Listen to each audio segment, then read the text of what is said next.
আপনারা হয়তো চিন্তা করছেন যে এত কিছু থাকতে কেন কচুর গাছ দেখাচ্ছে, কেন কচুর গাছের ভিডিও করতেছি, এটা হয়তো বা অনেকেই চিন্তা ভাবনা করতেছেন।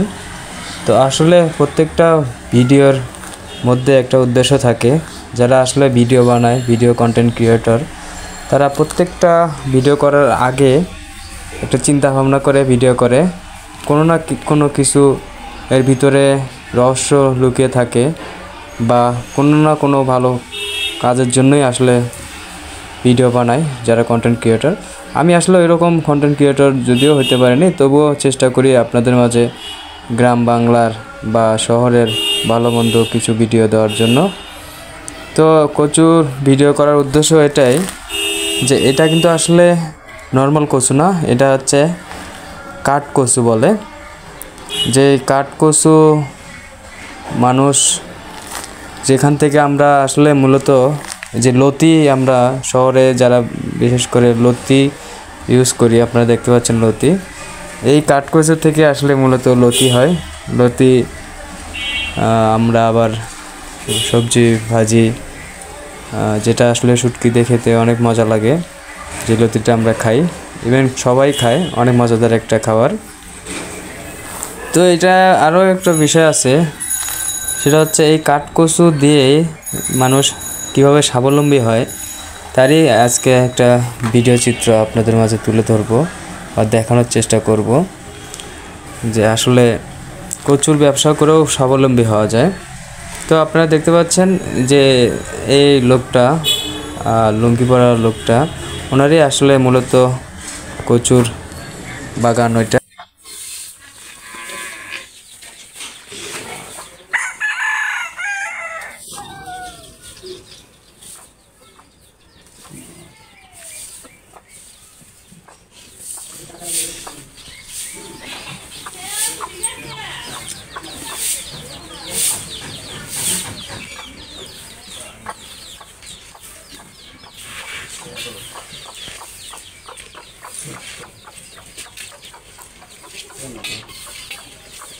এলে কেজি ভাবে বিক্রি হয় না এই জায়গা? কেজি বলুন থেকে এলে আমি মোটাই দাম দিচ্ছি, বুঝছা? এলে মনে হয় 600 গ্রাম করে আসে।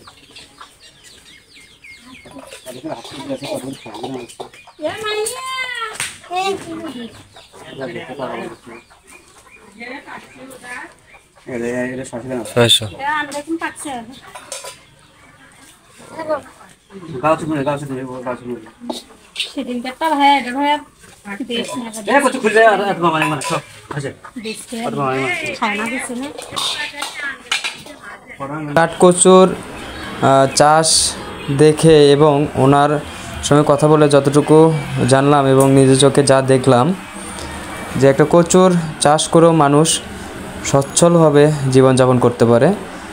যেমন ধরেন এই কচু চাষ করে, এই কচু আবার কাঠকচু যেহেতু বলে, এটা 1 ফিট থেকে 2 ফিট লম্বা কাঠের মতো হয়, যেটা আবার ইলিশ মাছ দিয়ে খাওয়াতে অনেক মজা।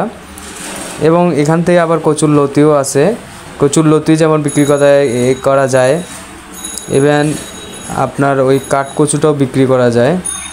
তো তার সঙ্গে আলোচনা করে দেখলাম যে উনি প্রায় 1 বিঘার মতো একটা জমি কচু চাষ করেছে এবং সেখানে তার খরচ 15-20 হাজার টাকার মতো হয়েছে। তো উনি একটা টার্গেট নিয়েছে যে 60 থেকে 70 হাজার টাকা বিক্রি করবেন। আর এরকম বিক্রি হওয়াটা স্বাভাবিক, কারণ কি কচুর লতিও উনি প্রতি সপ্তাহে বিক্রি করবেন। এবং একটা পর্যায়ে যে কাঠকচুটাও একটা মোটা অঙ্কের একটা পার পিস 50 টাকা 60 টাকা করে বিক্রি করবে। এতে করে ওনার 3 মাস 3.5 মাসে 15-20 হাজার টাকা খরচ করে 60-70 হাজার টাকা বিক্রি করবেন। এটা ওনার থেকে শুনতে পেলাম আর কি। তো তাই আমি বলতে চাই যে আসলে মানুষের কর্ম কখনো বিফলে যায় না, কর্ম করলে তার সফলতা আসবেই ইনশাল্লাহ। তো লোকটা নিজে জমি চাষ করে, পানি দেওয়া থেকে শুরু করে জমির যাবতীয় কাজ উনি নিজেই করে থাকেন এবং উনি নিজেই এই কচুর লতি বের করলেন এবং কচুর সাথে আবার এক্সট্রা কিছু কচুর গাছও হয়, যেগুলো কেটে আবার বিক্রি করে কিছু টাকা উনি ইনকাম করতেছে। যেগুলো এক্সট্রা কচু, এগুলা আসলে থাকলে বাকি কচুগুলোর জন্য সমস্যা হয়। তো এগুলোই দেখতেছি যে উনি কিভাবে এগুলা বাজারজাত করবেন।